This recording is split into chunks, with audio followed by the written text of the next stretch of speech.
Hi people, Brini Maxwell here, and it's time for another Maxwell moment. Today, we're going to be doing a touch of sewing. Won't that be fun? So, buttonholes made of self fabric, better known as bound buttonholes, are a lovely finish for a garment. Just look at this vest. Aren't they festive, made out of self fabric, so nicely matched with the print?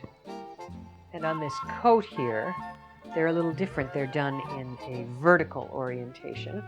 Isn't that charming?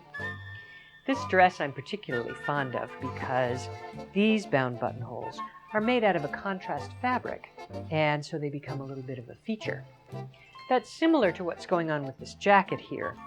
These are also made out of a contrast fabric, only these are made out of a knit. Now, it's really nice that they can be made out of all sorts of different fabrics for all sorts of different effects, as we saw in the one that was made with the knit.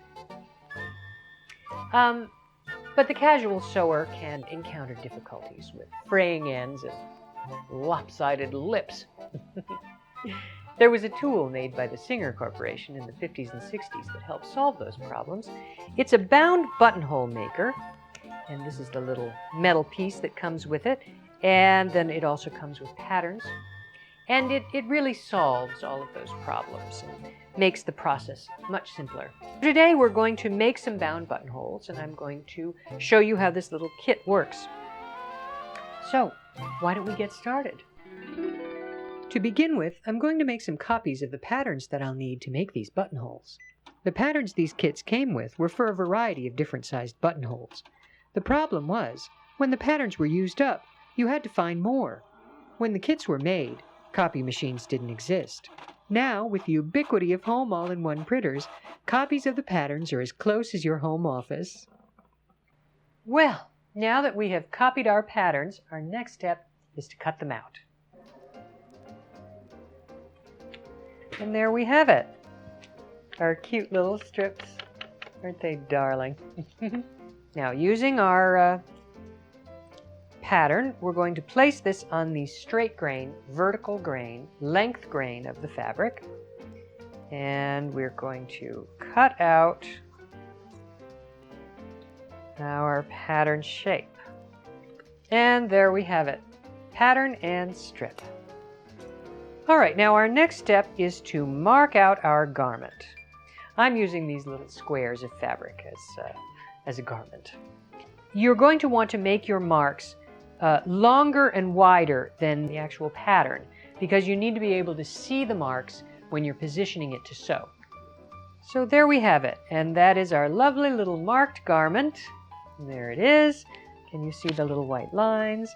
And our pattern and our strip. So let's go over to the sewing machine and do our next step, shall we?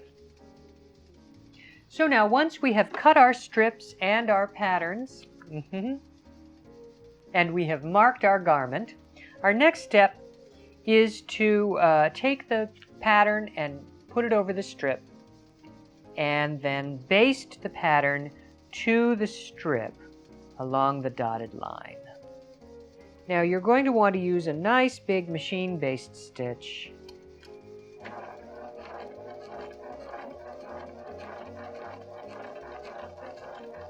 And baste right along that dotted line. And then cut it off. And there it is. That's our first step. Now we're going to lay the pattern and the strip over the surface of our garment, the marking lines we have drawn, with the basted line running along the horizontal line, and the vertical line running along the arrows. We're going to again place this under our presser foot, and we're going to line up that first line right under the needle. Then we're going to, remembering to back tack, we're going to stitch the pattern piece and the strip down to our garment. So all you need to do is turn it around and then stitch back in the other direction.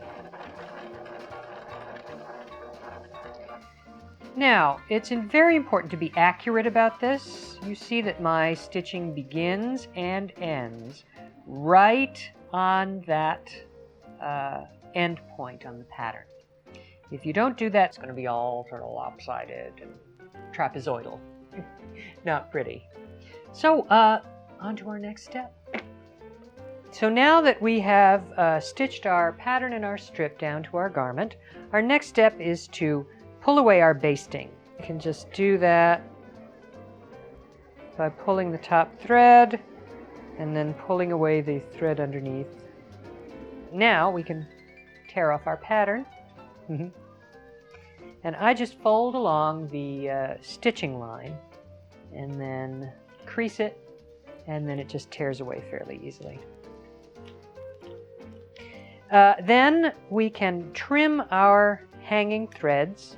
Always a good idea when we're sewing to trim away our threads as we go. That way it's less work to do at the end, and the garment is really much more tidy as you are working on it. All right, and there we have it. I'm just going to give that a little press. And now, this is the tool that came with the buttonhole kit, and it's really a wonderful little tool. You see, it's two pieces of metal that are hinged at one end, and then there's a little slot at the other that the shorter piece fits into. And we're going to put that underneath our stitching, like that, and there we have it. Perfect. Now, this is going to act as a pressing guide for our iron when we do our pressing. It makes a nice little fold, you will see, and creates a nice little crease that we will be using when we create our lips. Very good. All right, now, what happens when you press this, of course, is the little metal strip gets very hot. And so not to burn ourselves, we're just going to let it cool off a little bit before we remove it. And that should be fine. And what we're going to do is we're going to slash down the center of the strip. You see? Now we're only slashing our strip, creating a little seam allowance there.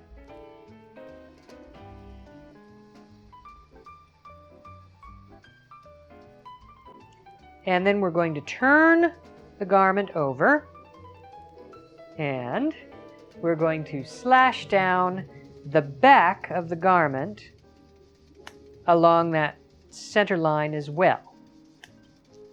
And we're going to slash to about 1/4 of an inch shy of the ends of our stitching.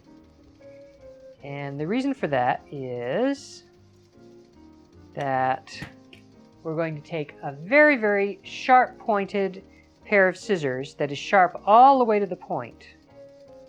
And making sure that we're not catching the strip in this clip, we're going to clip from the end of our slash all the way to that end of that stitching line, and make sure we get right up to it. The next step is to turn all of this to the wrong side of the garment. And if you have clipped to the corners, then everything should pull out and make a lovely little buttonhole. Now we can give that a little pressing on both sides. Fun. And there we have it. There's one more step that we have to do to secure the ends, and we'll go over to the sewing machine and do that now, shall we? Come on along. So now that we've created our lovely little buttonhole, we have one last step to do, and that is to secure these little points that we made. You see these little points here that came up when we slashed diagonally to the corners. So our next step is to stitch those down on the ends to secure them. So we're going to fold back our garment and then place the piece under the machine So the needle will go right across that little triangle. And back tack. Stitch across. Back again in reverse. And once more, and then back tack. And there we have it. And our buttonhole is almost completely finished, and doesn't that look pretty? With so little fuss. Isn't that fun? Now, to finish off the inside of your buttonholes, all you're going to do is slash through your facing, and then with a pick stitch, stitch the facing to the buttonhole strips on the inside, and that will allow you to pass a button through it. Now, these little tools here that we use to make this, you know, they come up every once in a while on sites like eBay, and yeah, I usually try and keep a few in stock in my Etsy shop too, so go over and take a look. Maybe there's one there now. The link's down below. So, I want to thank you all for joining me for another Maxwell moment, and I look forward to seeing you next time here on Brini.tv. Bye now.